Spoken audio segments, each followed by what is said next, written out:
Hey, Brad, Alain Picard here. Thanks for joining me for this special kind of pop-up live painting demonstration. Just wanted to show up live and to share how to develop and finish a painterly portrait.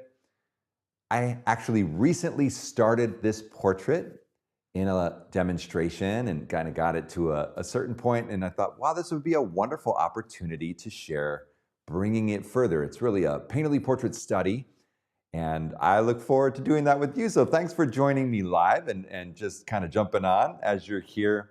You know, it's a special time. Today is the last day of enrollment for the Painterly Portrait online course, 7 p.m. Eastern Time today, March 26th. The doors will close for this year's Painterly Portrait course, and then we will dive right in. There'll be a wonderful group of portrait adventurers that go on a journey together from all different stages, actually, of development, from beginners into more advanced or experienced artists. And I want you to know you're so welcome to join. It's at painterlyportrait.com.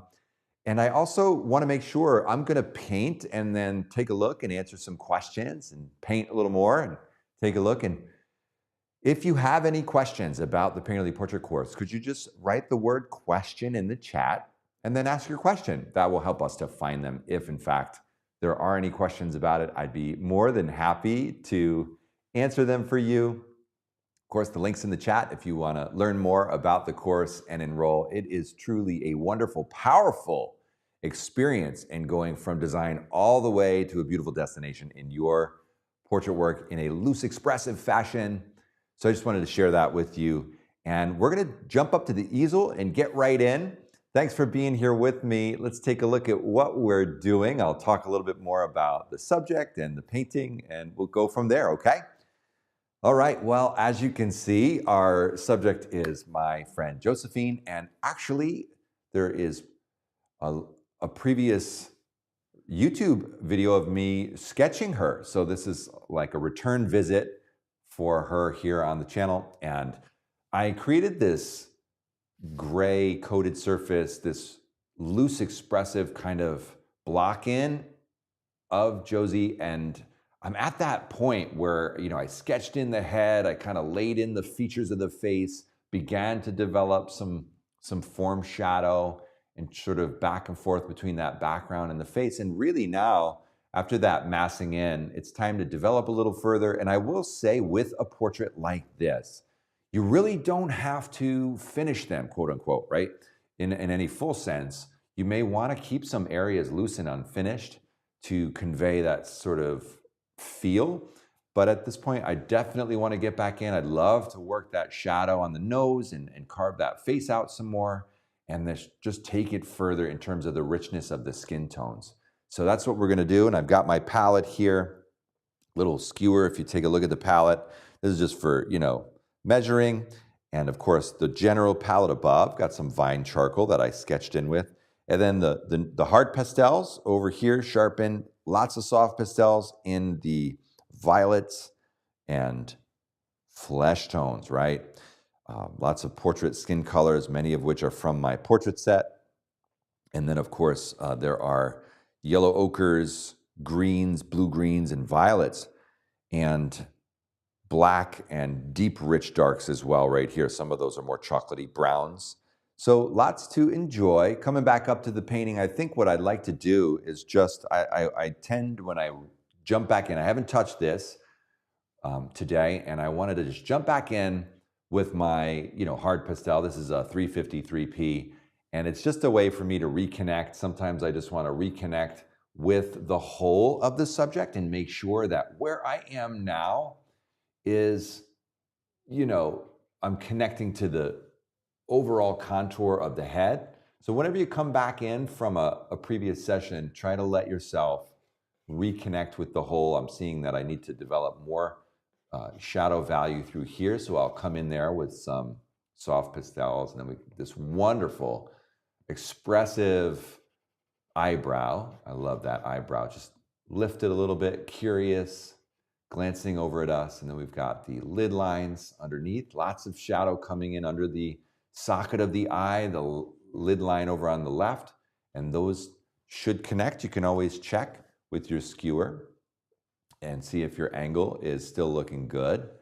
Good. And then also sometimes I'll check from the corner of the eye to the bottom of the nose, just check that angle and see if I'm registering well. Corner of the eye to the bottom of the nose, and that angle matches. Just little ways that we can check. All really good milestone 2 visual techniques and habits that we teach in the course powerfully, that we walk through each of the visual techniques and habits that you will need to nail a perfect likeness or a convincing one, perhaps, and just enjoy, capturing the essence of your subject, but not needing to go super, super, super tight or photorealistic necessarily in order to do it. Pillars of the mouth, I'll use vertical plumb line, which is another visual technique that we love to teach.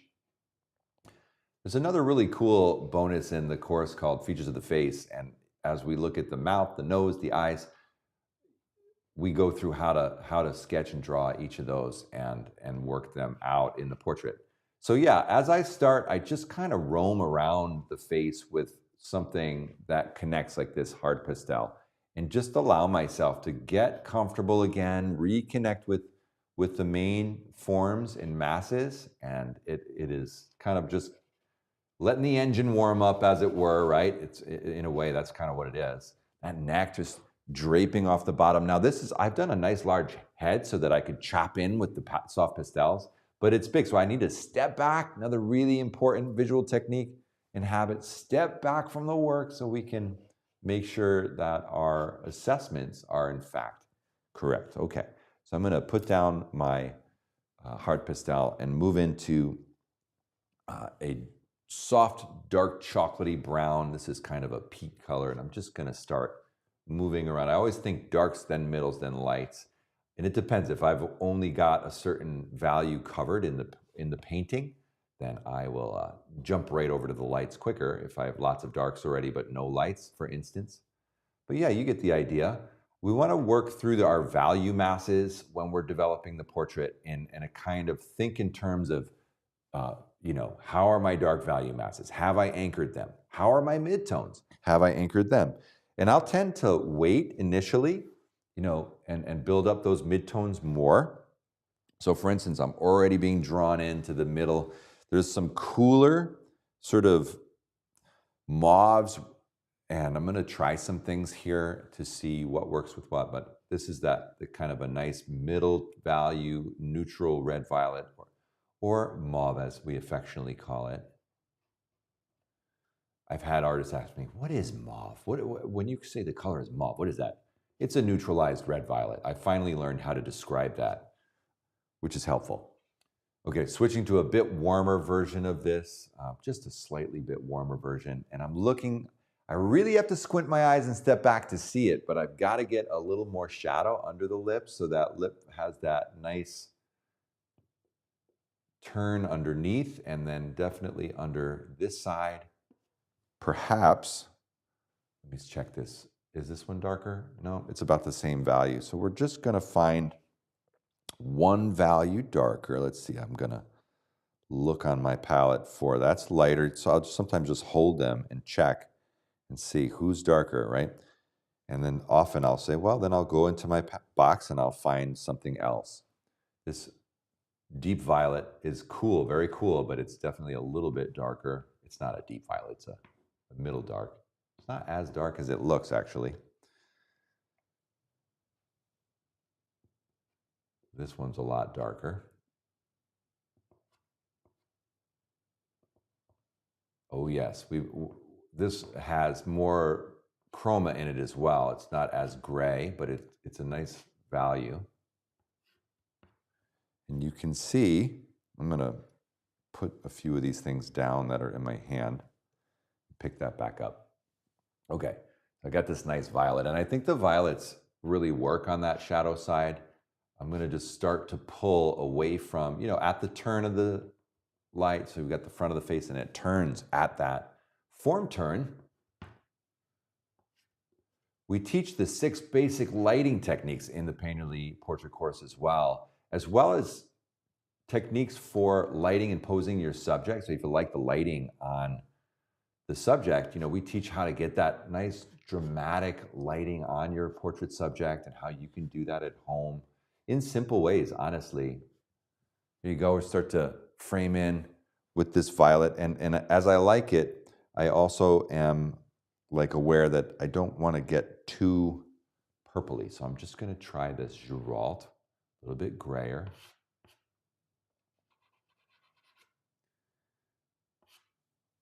The dramatic lighting has such a powerful influence on, the impression of the portrait. So I love to create a nice, strong light condition on the subject's face. There we go, and we'll come under the nose with a little bit more cool in the shadow on the bottom of the cast shadow. Probably want to warm it up as we go up and in. There's a lot more sort of reddish or ruddy colors in the center of the face. I've got a more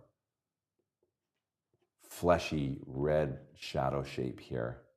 And I've got to squint those eyes, step back, check what I'm doing, come back in. Really want to step back often as we develop the work. And now I'm starting to chop in there with this soft pastel, get a little more chunky remark. You can see I can bring a little darker, warm red on that upper lip that's turning away from the light and shadow. And if those ideas, why is it dark on the upper lip and light on the lower one? We break that down step by step in the course so that you can understand how light affects the face. And also how the temperature of light, is the skin warm and cool? And how do I deal with all these skin colors? So if you have any questions about this, please do ask. But I know that, both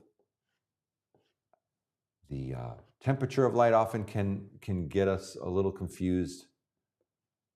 Is it warm? Is it cool? So like in this case, the light on Josie's face is a little warmer and the shadows are going a lot cooler. Just bringing a bit of warmth and layering it over that last violet. That was cool. And the two can work together. Now, sometimes color can be expressive too, right? So you might just be using an expressive color, not because you see it, but because you want to make us feel a certain way. And that's great too. And that's where value is so powerful. If you can get your values right. I'm going to come up here with my hard pastel in the lid and lash area. You can get your values right and understand where is the light warm, where is it cool. You can actually play a lot with color and have a lot of fun sort of being expressive, and you don't have to always use the precise local color. I think with skin, it can be a little crazy if you go too chromatic in the face. That can be distracting. Definitely depends on the style of the work. So yeah, I'm stepping back. Okay, I need to carve under this eye a little bit more for sure. I'm gonna bring a nice chocolate brown to start, and just sort of, you can see this is a soft pastel and I'm just chopping at it. Instead of drawing as much, it's a bit more painterly to chop at it with the soft pastel and get those marks that convey more of a painted, brushy kind of feel than the marks that really look more like a drawing or a rendering, if we're really using a tip all the time.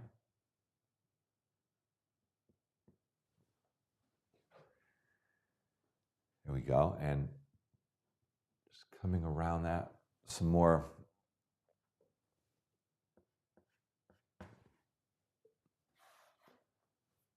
Okay, we're going to get into this area and cover the face some more. I'm just going to turn around for a moment, just check in with you guys, see how you're doing.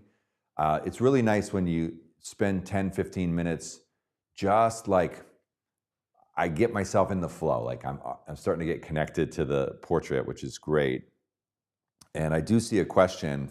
Hi, Loretta from Australia. Great to see you. When does the Facebook page open for Painterly Portrait course? That's a great question. We are going to have a wonderful private community inside the Painterly Portrait course. It's actually going to be just a very safe place for our students only to post and share their work, also have some phenomenal feedback from our mentors, and that's going to open on March 31st. So you'll be invited as a student when you enroll to join that exclusive group for students of the Painterly Portrait course and get some fantastic feedback from our mentors, from myself, and from your fellow portrait adventurers. And you'll do that on the 31st of March, so real soon. Georgette, hi Georgette. Can I see also the session when you started this portrait? I'm sorry, Georgette, you can't at the moment because I gave a demonstration for a private audience. And I just thought this would be a wonderful opportunity because I really wanted to work on this again to get to show you how it could be developed further and refined. And so that's the situation there. Keep those questions coming. It's wonderful to hear from you and to get to enjoy, just working on this portrait together. We're going to go back into this face and we're going to work on the skin tones. Actually, we're going to build some more of the richness of the skin, and then we'll figure out a little bit more of the peripheral areas that we can develop, like maybe where those little flowers begin to peek in by the hair. I'd like to place those perhaps. So let's get back to it, shall we? All right, yeah. I'm looking up here at where, I definitely don't want to draw too much attention to these. I just kind of want to know where they are. There's a flower that starts right about there. And then this little section here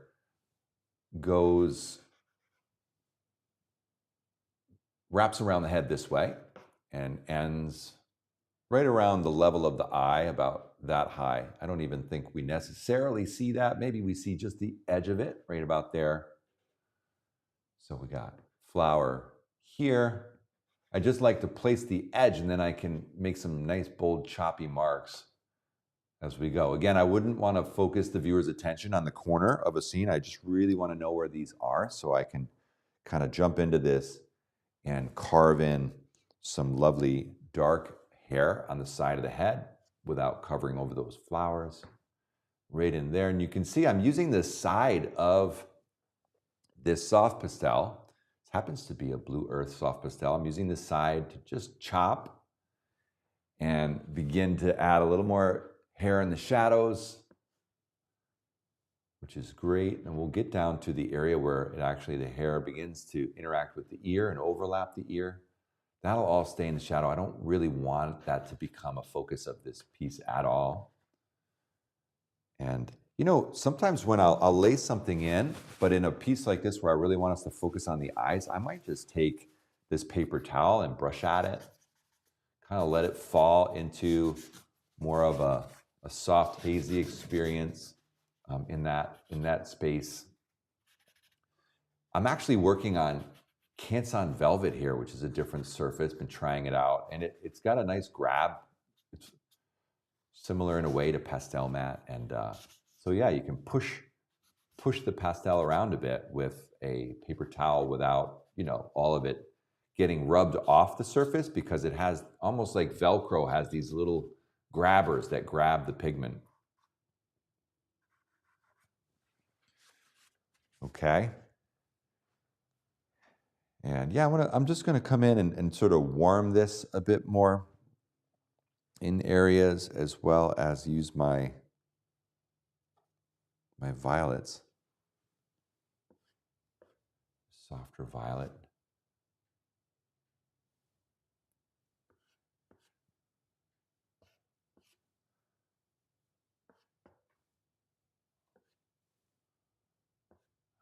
Just covering a little bit more of the paper there.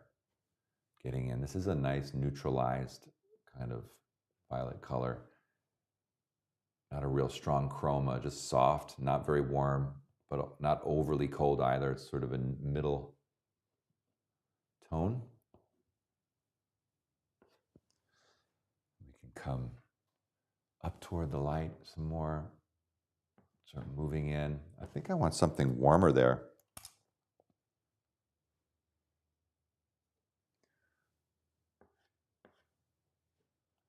Actually, I want to come into more of that orangey palette. There it is. Burnt sienna kind of feel on the forehead there. Step back. There it goes, yeah. Need some more of that warmth in the transition between the shadow and the light. Pastel, when you're developing, is such a layering medium. We want to be layer upon layer, really create a beautiful, oftentimes I like to call it the archaeology of the surface. We kind of develop layer upon layer. And you know, it's the result of multiple pigments overlapping one another that really gets us somewhere. Just in that floral area, I'll start to infuse a bit of color. Step back often. And so one of the really powerful aspects of the Painterly Portrait course is the roadmap that really gives you a roadmap for walking through a portrait from beginning all the way to a loose expressive finish, and you can really understand the steps and understand what should I do first, and then how do I progress through this work?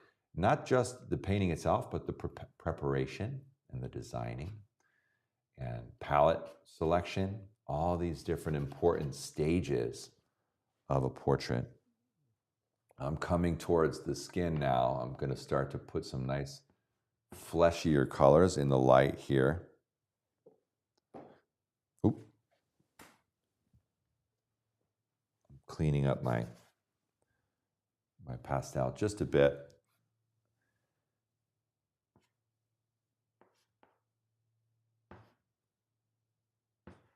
Get up, let that light wrap up around the cheekbone as it moves up, but we want to be careful. So really squint the eyes so we see how the light is beginning to fade as it moves toward.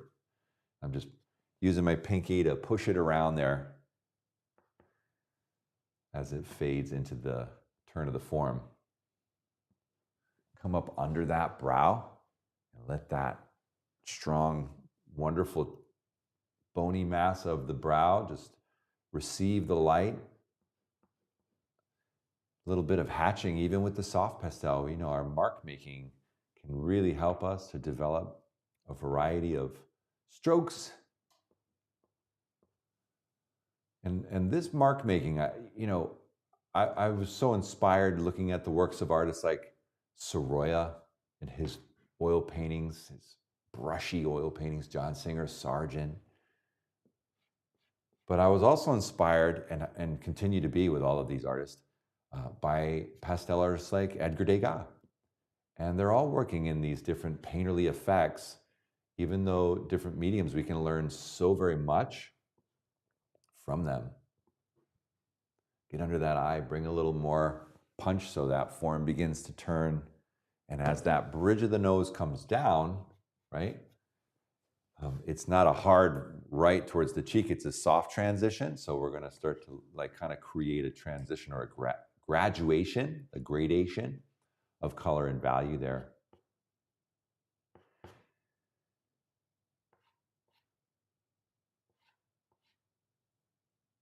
Come around the cast shadow. It's not totally hard edged because it's a soft light that's hitting the subject.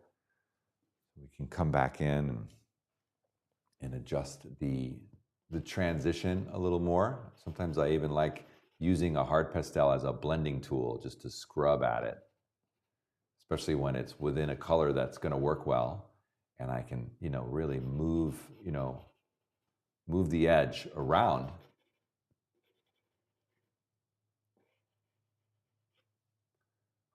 Got the inside of the eye always has a lot of pink and red, lots of blood at the corner there.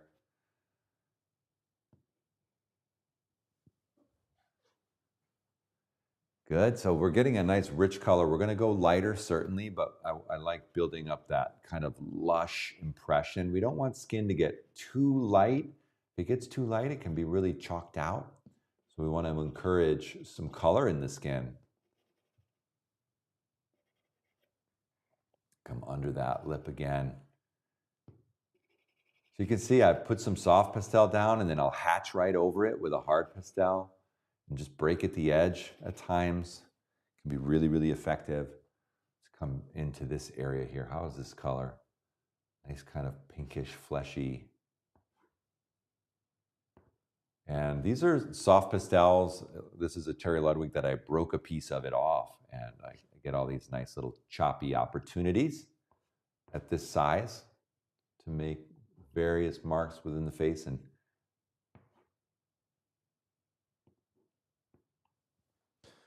so if you have any more questions for me, I'm going to turn around in just a moment, giving you a little fair warning there. I'm just going to come into this nostril a bit more before I do. Into the iris of the eye. I let my eyes kind of move around the subject. Just let that kind of fade for now. Just quietly fade away from the face. And that nostril gets really rich and dark inside the shadow. I'm just checking its location. If I drop just below that eye, nostril begins in here and then comes back down.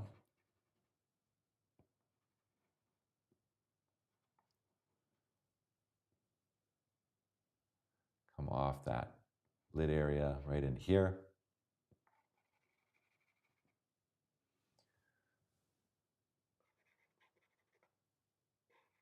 The eyebrows, they grow right out of the skin, so we want to make sure sometimes that our transitional edges on an eyebrow are not too sharp overall, because we want to make sure that it doesn't look, pasted on the head. There we go. Yeah. I want to get underneath that, keep looking for a deep violet. That turns away from the pink family and gets a little cooler as it goes under.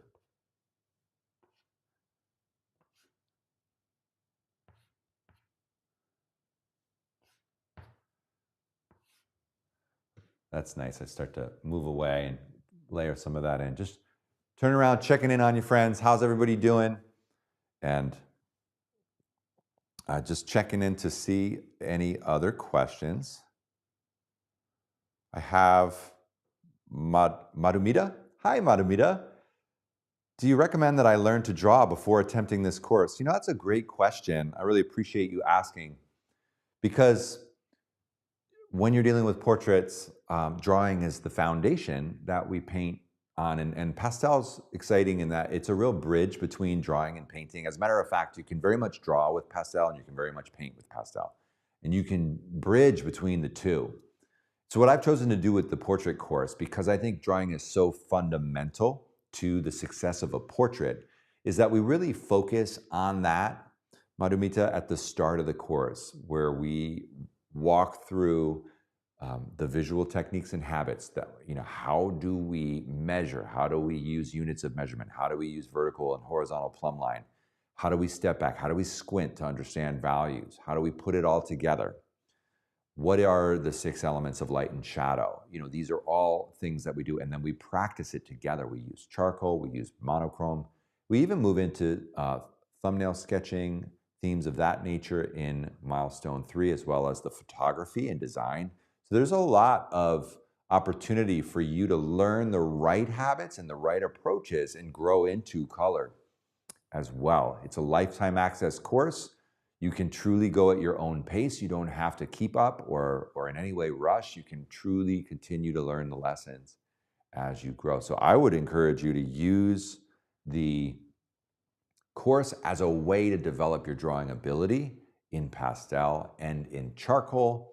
You can work in monochrome for a while until you're comfortable, and then you can bring in the color as you're comfortable and get bolder and more courageous, okay?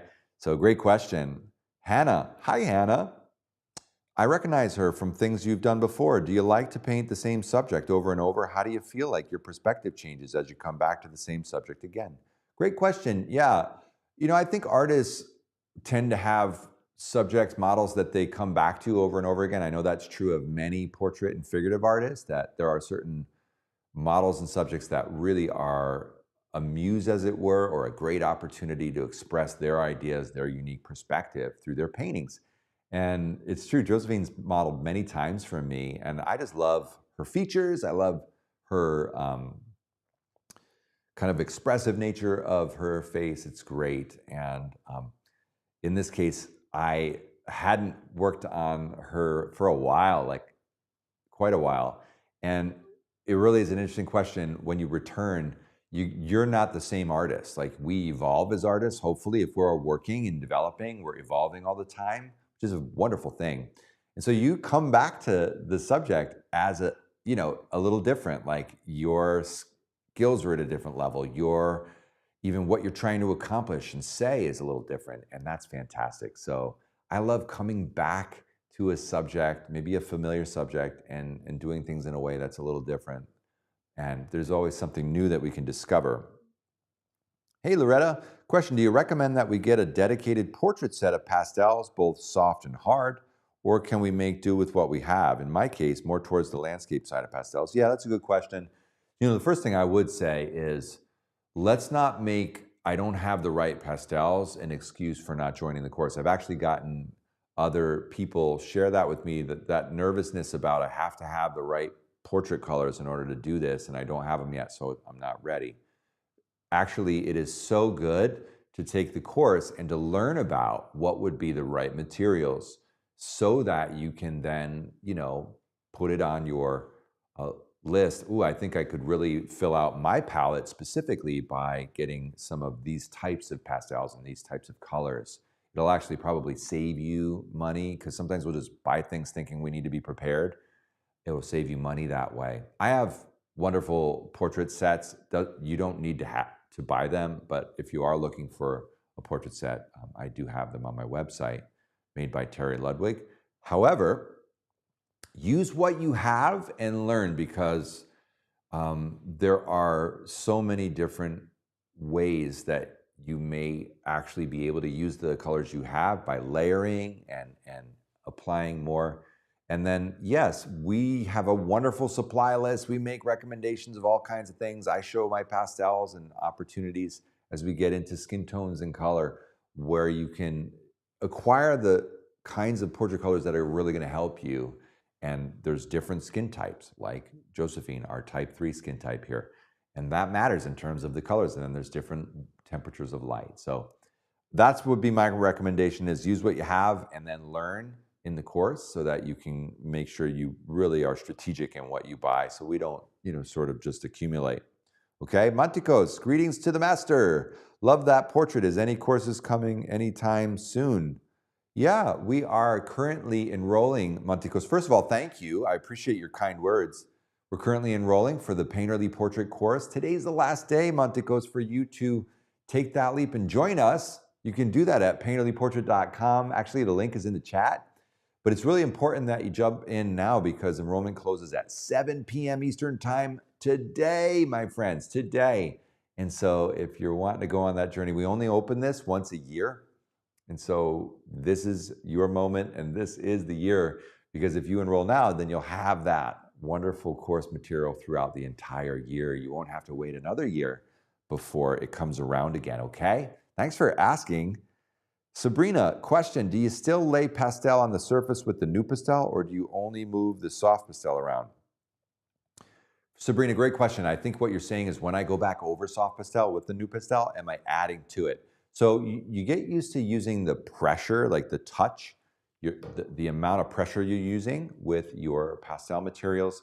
And what happens is, you kind of know, when I want to just move the soft pastel around, I'm using a very light touch. When I want to add in some hard pastel, I'm just applying more pressure, and then it will also release some of that hard pastel. So that's why I'm trying to get a color that's going to really work well for me to make that happen, okay? And I think it's a both and, where you can't really help but add some degree of the hard pastel that you're holding if you're applying it to the surface into that subject. But if you pressure more, you'll add more in. If you use a really light touch, then it will keep only a little bit, okay? And that's what I like about the new pastels. They're kind of semi-hard. They're in a hard pastel category, but they're not excessively hard. So you really do have a nice ability to integrate them with the soft pastels, okay? All right, I'm gonna walk back over to the easel here and grab a couple things. I'm gonna show you, this is my, if you come to the palette with me, this is my portrait set. I've got pieces broken that are down here. Like you'll see pieces here that are already placed on my palette, but this is my Terry Ludwig portrait set. And I was just bringing it over. I thought I might grab this one right here and bring that to my palette as well. But some nice neutrals that are mixed in. Okay, I was looking for a couple of those colors, which is great. So as I come back in, I want to see some more light in the skin. So I'm going to come in with cooler pinks and lights, as well as then we'll go back to the shadows. But let me try just testing this cool pink. I think it might be very, very cool. Yeah, it is really, really, actually probably too cool. Let me back off on that one. Come up here with this slightly neutralized version. And this, even this is pretty light at the moment. Step back. I'm going to layer a little more warmth, something creamier with a bit more yellow in it as well. We need a bit more of our pinks around the nose. Thanks for all the questions, friends. Please keep them coming. I'll take another break and check in with you.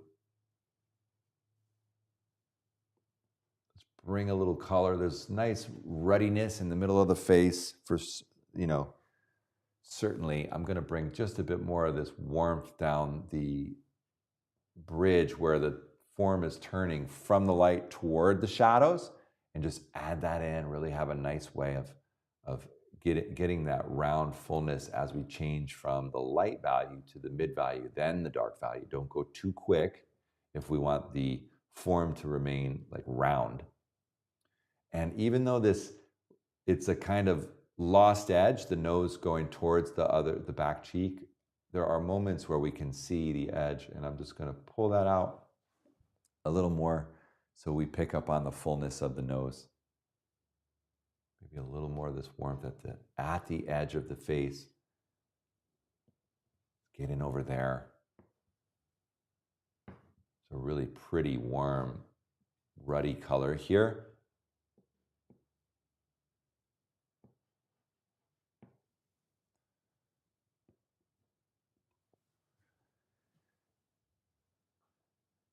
There we go, just a little. I'm going to cover, so you can see how cool the gray paper is when it peeks through the skin now. Just that temperature of the paper itself is cold compared to the skin. Under that cast shadow, got some warmth.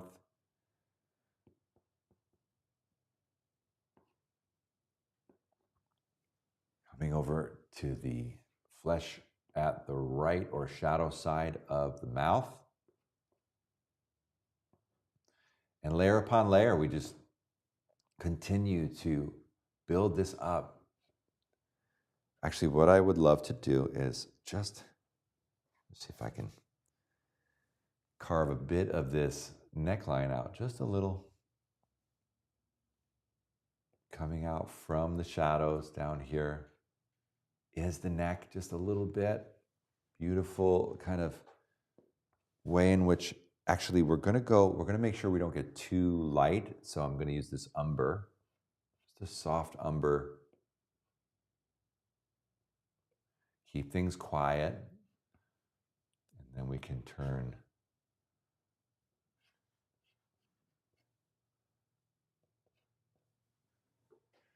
Like I said, if I'm way down here, I don't really want that edge transition to be like sharp. So I just knock it down. I can come back in and restate it. This is a very neutral, this is probably too light, very neutral tint of umber here. And then we get a bit of that sense. Okay, the neck is under the head, propping it up.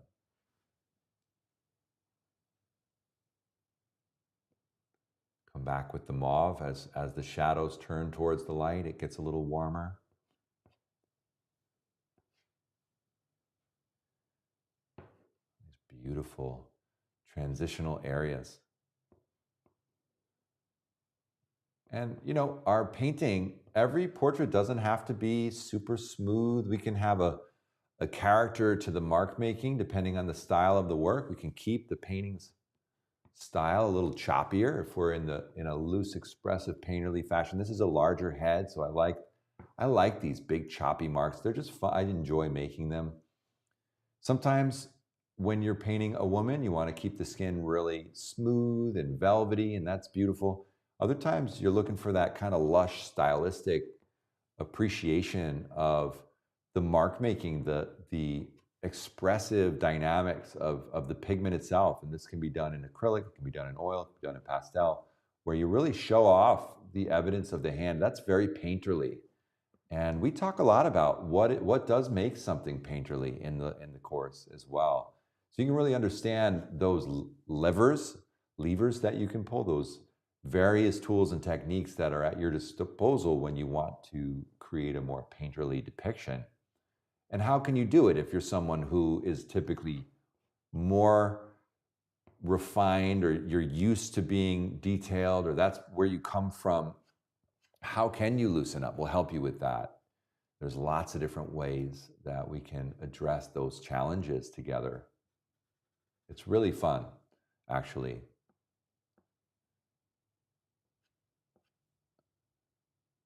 Here we go. We start to see that form turn in there. See how you roam around the head, and then, you know, I said I wanted a little more warmth. I'm going to bring a yellow ochre up into the skin just to go against some of these peaches and the pinks. Now, I'm going to be careful here because this, even as I'm using it, I see a lot of yellow really quick. What that means is I need to find a more neutral version. I'll try this neutralized ochre, which is just a little bit darker, but it is more neutral, and that helps. And as I squint, maybe a little over here, coming down this area.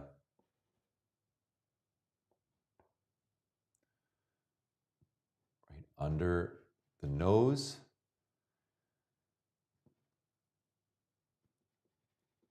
I'm actually hatching with the soft pastel right now.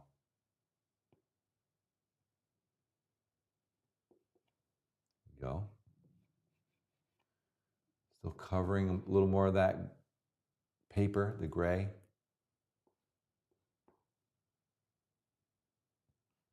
You can see that more ruddy, sort of almost olive dimension of the skin, and then it shifts towards pinks and reds in the cheeks, in the lips, in the nose.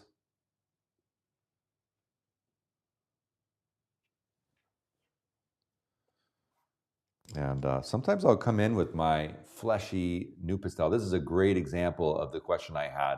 And you'll see I'm layering it on. You definitely see me adding pigment as I manipulate what's on the surface. So I'm both adding pigment and moving things around. You can't help but do it. It's kind of just how it works as you're at that layer. And come up on that top lip, add a little light to that upper area of the lip. More light up here. I need to turn the form there behind the light, like as on that shadow side a little more. This is a kind of warm brown.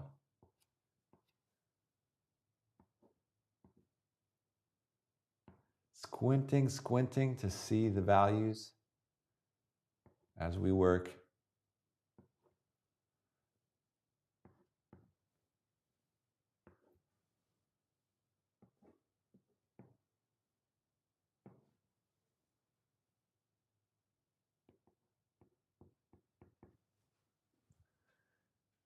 A little more shadow under the eye. Not so much shadow, just a form turn. We see the eye turning down under, inside of this socket. Okay. I want to check in with you guys again in just a moment. So let me know if you have more questions. Give me just a moment, and then I'll check in. This is a real rich, warm, crimson red.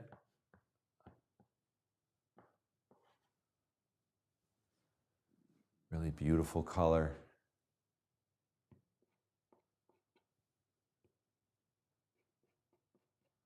See how much more red you can handle around the lips, around the nose, because there's so much blood at the surface of our skin. So we need those hotter, warmer shadows where there's lots of red infused there.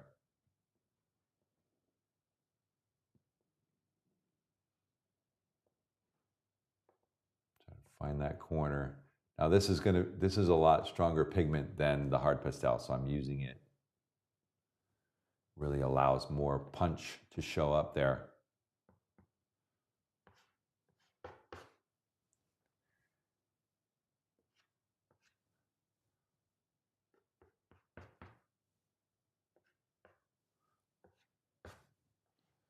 Okay, let me take a pause there.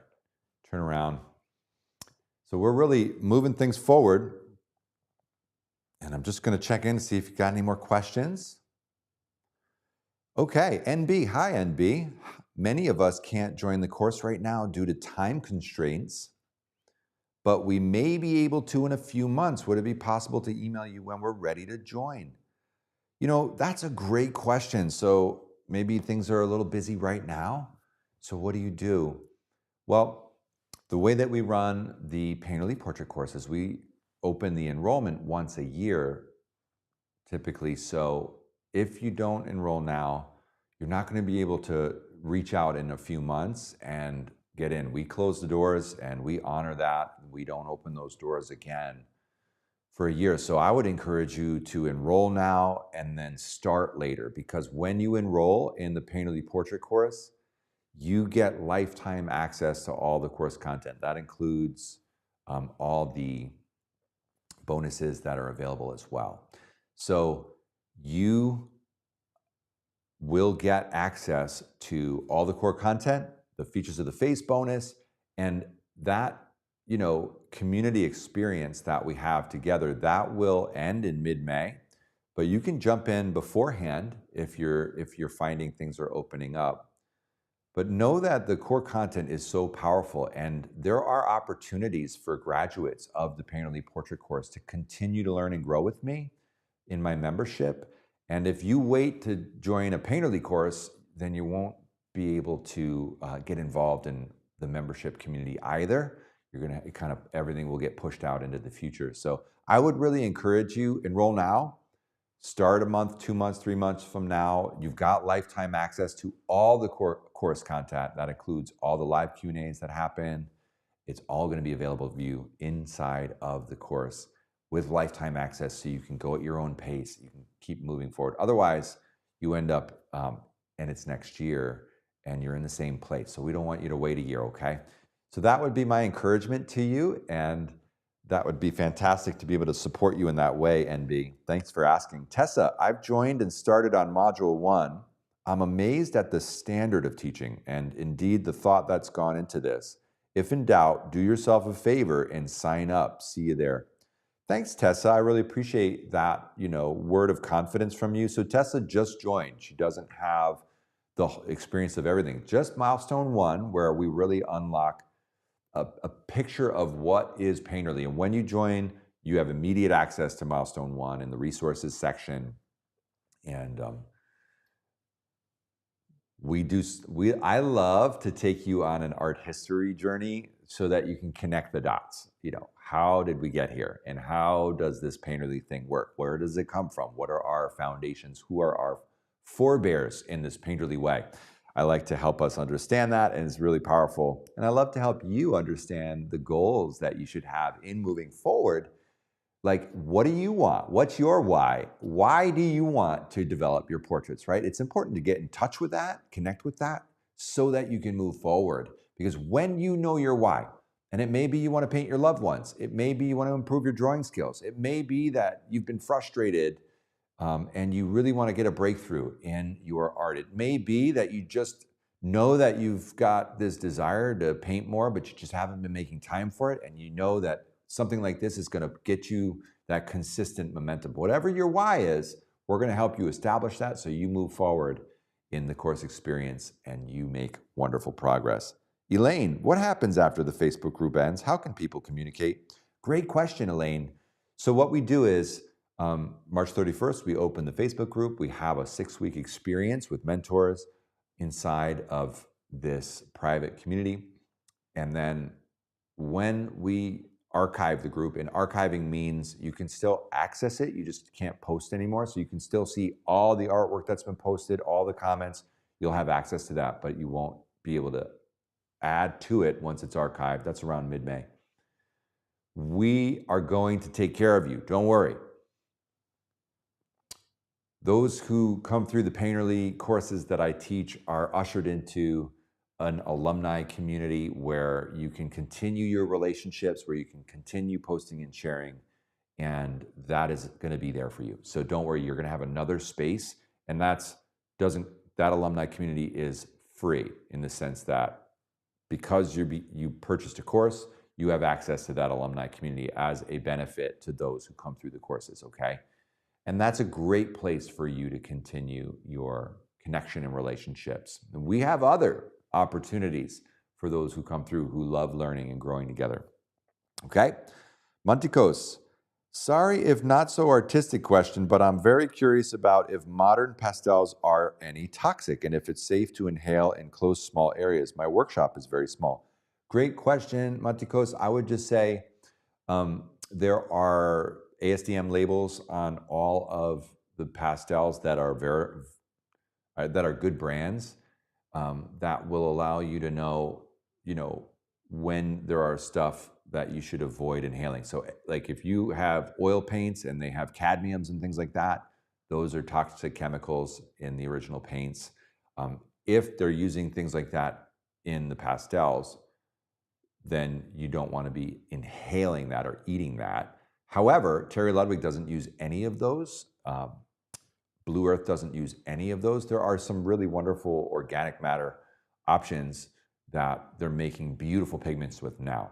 That said, I use an air filter in my studio. I just keep an air filter on, and I have a dust catch below my easel, and I catch the dust and I vacuum up with a HEPA filter. In general, you just want to avoid inhaling dust just for your lungs, just like you should avoid inhaling dust outside, right?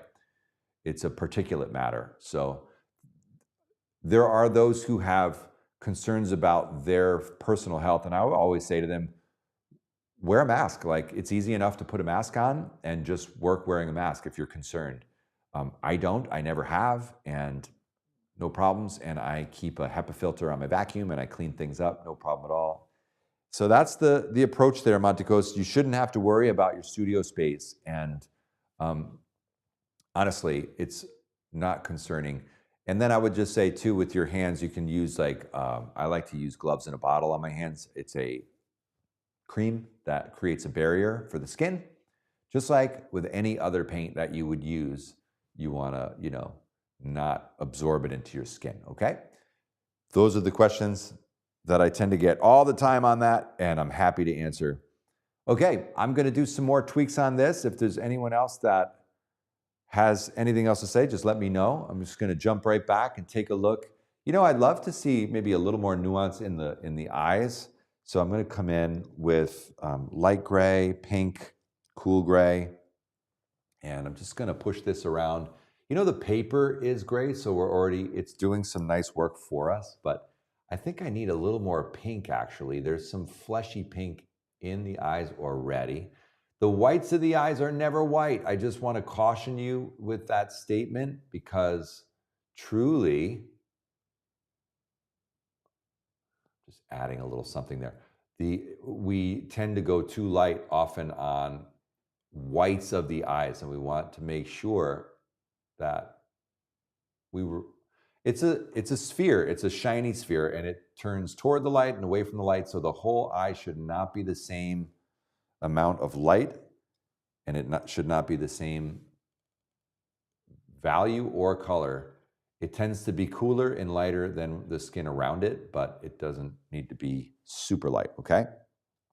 And I'm coming back in here with just a little dark charcoal, chocolatey brown, add that in.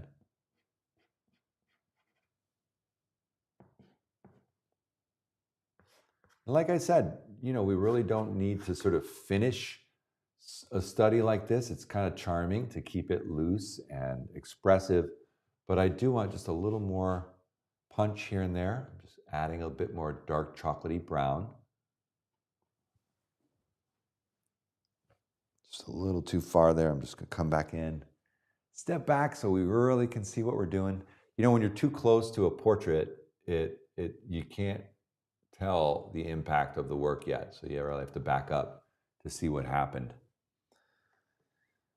All right, let's see. I need a little more flesh color down the bridge of the nose. Now I can use soft pastel or hard pastel here and just build this up. This just happens to be, a tool that I can control, moving now that bridge of the nose.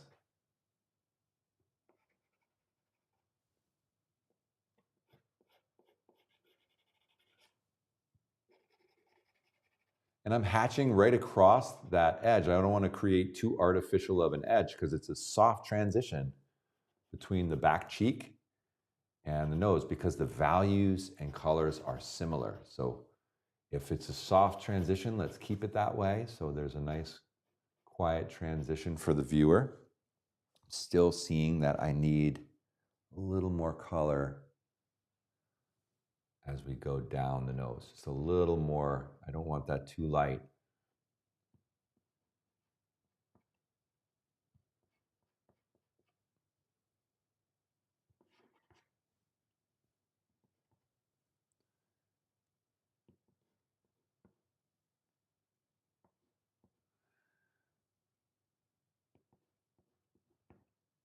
Here we go. We're starting to get a little more drama there.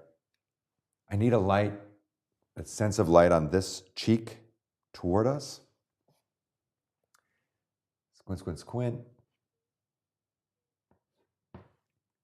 Okay, see that pink? It's cooler and pinker, and we'll just start to let that lift a little higher as a value. Let that face come forward a bit more. Now this is pink. I see sort of the creamy colors as well, a little more ochre-y colors as well. Step back. Yeah, maybe on the lower lip, this would be very nice to have right here. So using the soft pastel makes it look juicier, more lush and painterly. A little bit over here as well on that back cheek.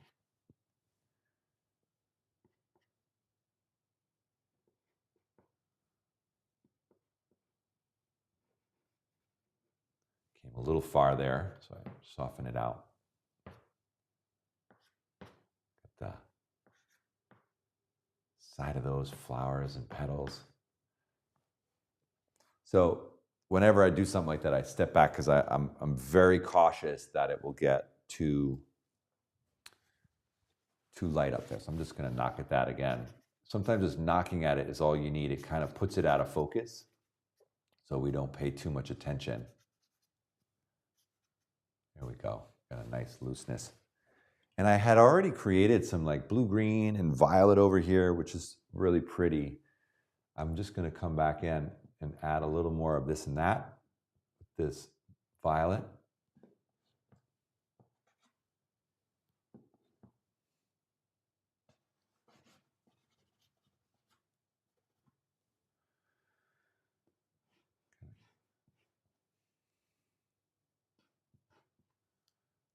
carve. So as we make marks, sometimes we push out too far and then we've got to carve back just a bit. So like I'm just carving back at that cheek.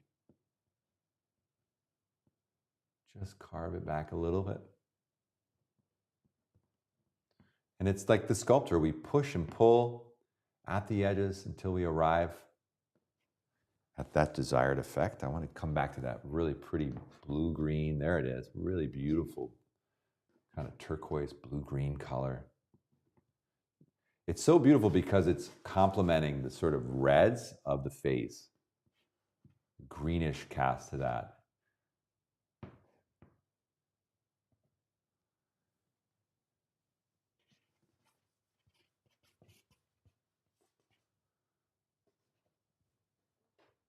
Sometimes even though it's not over here, I just kind of add it in and scrub it around.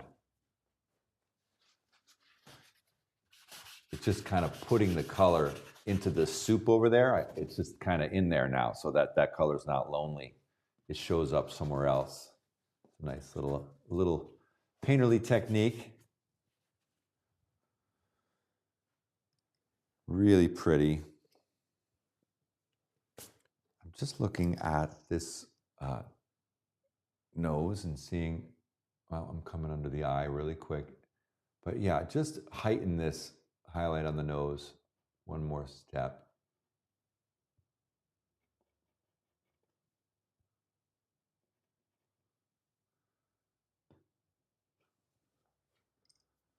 And that looks great. So I'm going to just pause there. And this is a very loose painterly study and just wanting to just take it further with you, experience the joy of kind of creating together as we see the decisions that are made to take that piece from massing into development and continuing. And if there are any last questions, I'd love to answer them. So Liana says, when do you choose, hi Liana, when do you choose to use grays for the whites of the eyes versus a pale fleshy color? Great question. So in the whites of the eyes, it's a color, you know, it doesn't have lots of color in it, but then we have little capillaries that are blood vessels that sort of pink up the area, as well as we have the skin reflecting into the whites of the eyes often, and that's where some of that fleshy color will often infuse itself, is that reflective surface. So I just try to squint. I try to give myself a sense of what the value is, and then I'll try to ask myself, is it cooler than its surrounding area? How is the white of the eye relating to the skin color? And it'll give me a good sense of how to relate it. It's a lot cooler than the skin. It's very similar, just a little more neutral, and then I'll stay more in that fleshy color. But if it's a lot cooler, I'll tend to go towards gray and interject the gray at whatever the appropriate value is, right? It might be light gray, or it might even be a middle as it's turning away from the light. And they can even get into like blue grays and cool grays, depending on the circumstances. So just got to really be observant and really relate one area to another in value, and then in chroma, and then in temperature. The chroma is how intense is the color, and the temperature is it warmer or is it cooler, okay? What fun this has been. Really enjoy being with you and just getting the opportunity to paint together. And friend, just one last time, I want to encourage you to take the leap and join us in the Painterly Portrait course. It is a powerful journey of transformation from design all the way to a loose expressive finish.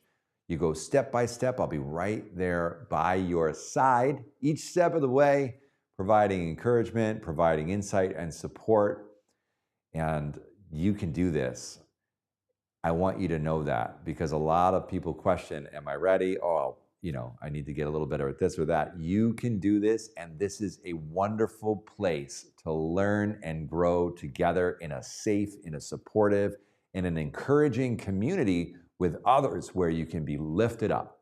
That's what it's all about inside of the Painterly Portrait course. We want to truly just help you to move forward no matter what stage in the artist journey that you find yourself in now.